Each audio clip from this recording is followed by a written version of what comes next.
ऐसा लड़की तनी झनकी रहे, झनकत पटकत रहे हमेशा। लड़किया एकदम गरम मिजाज का रहे।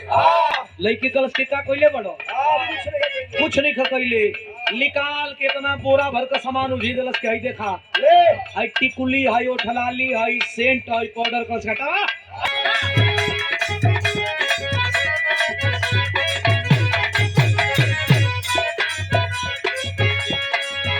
हई सेंट गम कौआ बनारे खातिर नाराज हो जाता ना। हई सेंट गम कौआ बनारे खातिर सब सामान बाटे तोहरे सिंगारे खातिर।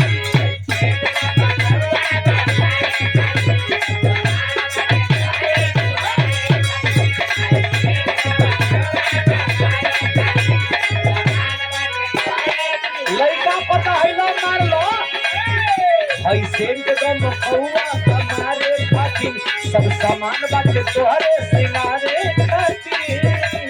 लड़का कहता कि मारो लड़की को क्या सुनो अरे टिकुली लैला बिटिया लैला कजरा नहीं भाई।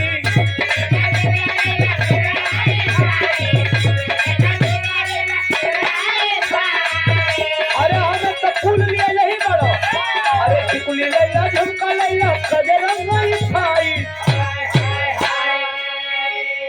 तो सड़िया कलियाई लाई सड़िया कलियाई लाई।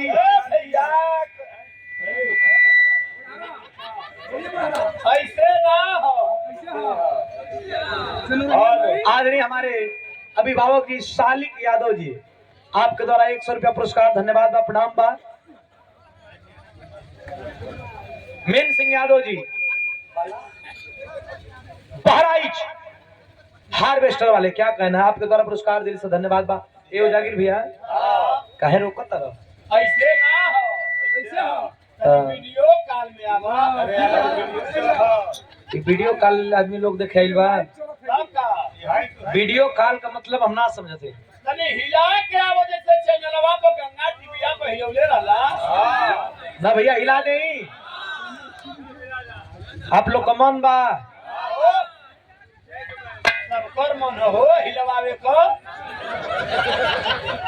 यहाँ सब बिरहा सुने लगे हिलवावे आइला सब कर इच्छा कि चले के तो सुधीर लाल से हिलवावे के। अच्छा ठीक बा हां आज यहाँ लोग का मन को हो गइल हां आपो का मन को हो गइल। हम सरोज जी से कबो नहीं की पूछले आज आपो का मन से हो आज हिला नहीं। हां तू हिलैबो तो उनके तो बेकार लगी हम हिलाइला तो केहू के बेकार ना लगेला। हां आओ भाई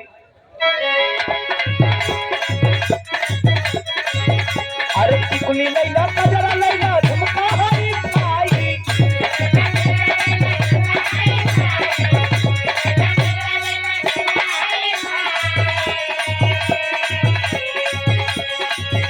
अरे टिकुली लैला कजरा लैला झुमका हई भाई। इतना तक का सादा बा लेकिन अरे सड़िया कलिया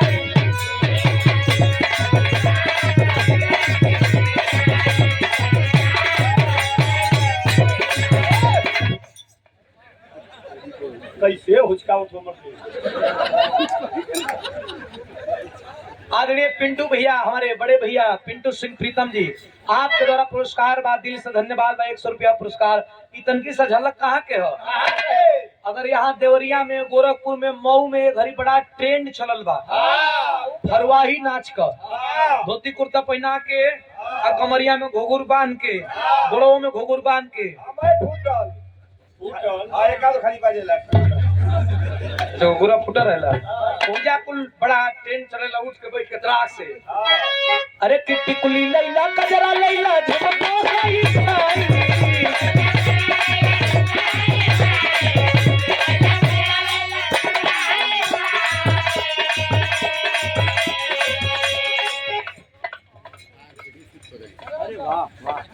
आदरणीय श्रीमान मुख्तार बीडीसी जनाब आपके द्वारा शानदार 500 रुपया पुरस्कार देकर के नवाजा गया खोदई की धरती से। फूफा का बिजनेस ऐसा ना कि इनका सामान पा भर कर 1 किलो बना दी।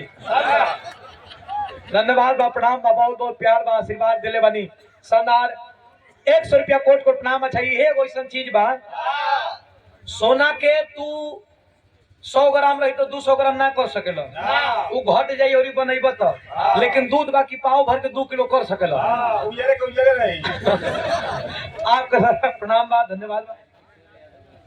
और राजकिशोर यादव जी असना की धरती से शानदार 100 रुपया पुरस्कार आइल बा, कोट कोट प्रणाम बा। कैसे मास्टर?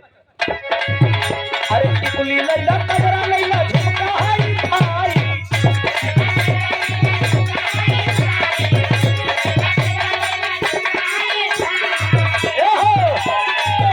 अरे टिकुली लैला कजरा लैला झुमका हाई भाई, अरे सड़िया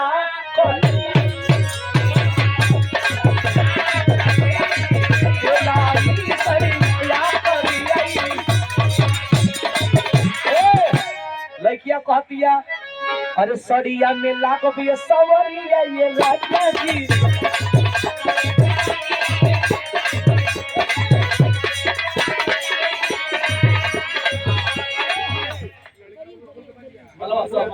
न्याय के पुरोधा है। बहुत दिन से धन्यवाद बा, प्रणाम बा, आशीर्वाद की कामना बा। सराफत जी की तरफ से भी पुरस्कार आई बा, सराफत भैया के द्वारा पुरस्कार आई बा, कोट कोट नाम बा। प्रभांश यादव जी खितिलपुर के ऐतिहासिक धरती से कोट कोट नाम है। गाना का भाव देखा, अरे सड़िया में लागो भी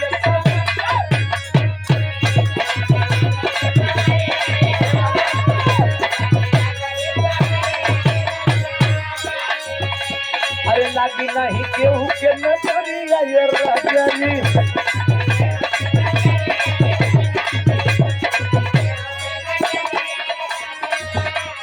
पुनः 500 रुपया लड़की के मामा जी हमारे गार्जियन जी अभिभावक जी बबलू यादव जी कोट को प्रणाम, दिल से धन्यवाद है, लव यू। ये सराफत भैया के द्वारा 500 रुपया पुरस्कार, धन्यवाद है, प्रणाम है। अरे वाह। खिदिलपुर से हमारे प्रभांश यादव जी के द्वारा पुरस्कार आई बा, कोट को प्रणाम बा। अरे लागी नहीं केहू के नजरिया ये राजा जी,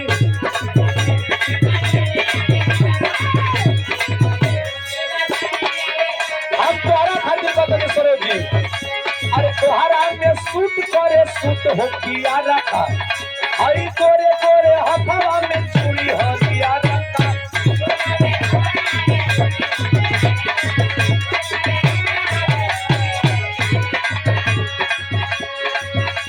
अरे महंगा वो थाला ली लैला रस जाई,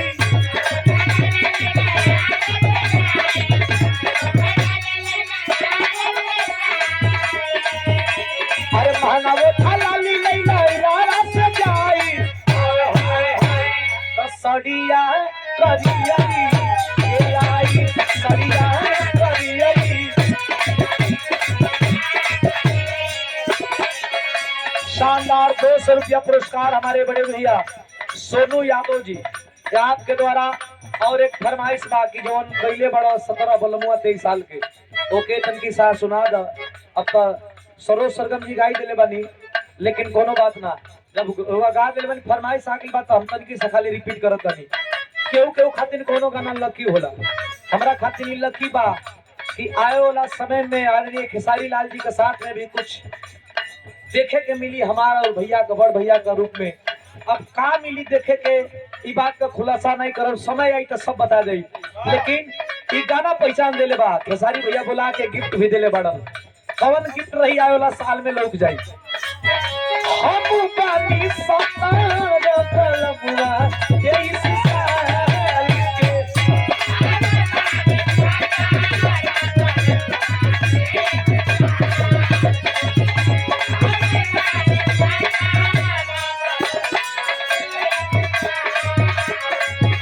भौजी रे चवनिया लापी खतरे के के,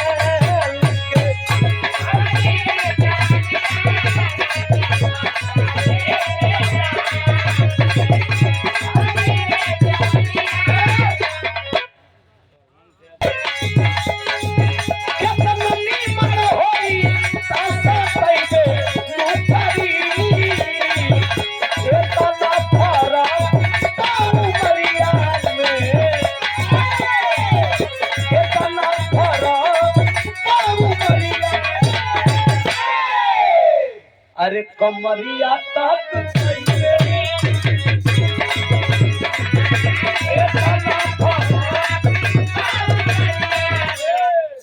आदरणीय हमारे गार्जीवन जी, अरे वाह वाह वाह, हमारे बबलू यादव जी, ग्राम प्रधान ताजपुर, वाह, ये आप गार्जियन जी और लड़की के मामा जी, अरे वाह, आपके द्वारा शानदार 500 रुपया पुरस्कार आई लोग कोट को प्रणाम बा, दिल से धन्यवाद। देखा दूधवा गिरल, अरे ये तना फरा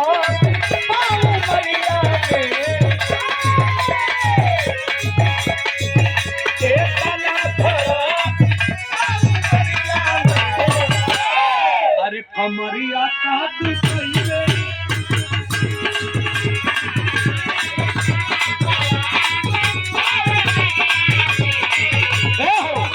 हमारे सराफत भैया के द्वारा पुरस्कार आई बा, कोट को प्रणाम बा, दिल से धन्यवाद बा। कि अरे हर भरी ई वायरल बा गीत, सुनब सरोज जी, कि अरे हर भरी हरी हरी लगेलू, ये तना वायरल बा के का को विवादे छै तब वायरल हो गई। ए हर भरी हरी हरी लगेलू, सोना सड़िया में परी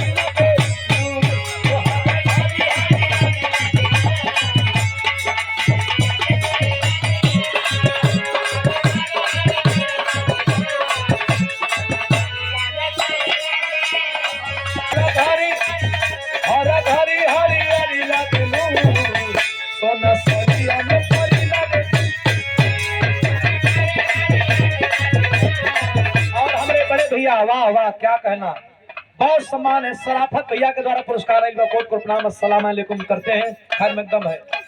लड़की के मामा जी आदरणीय हमारे गार्जीवन जी बबलू प्रधान जी ताजपुर से, आपके द्वारा पुरस्कार 500 रुपया कोट को प्रणाम बा। हो काली के सिया के जोड़ नहीं है, काली के सिया के जोड़ नहीं है, बड़े वाला मारा परी लागे।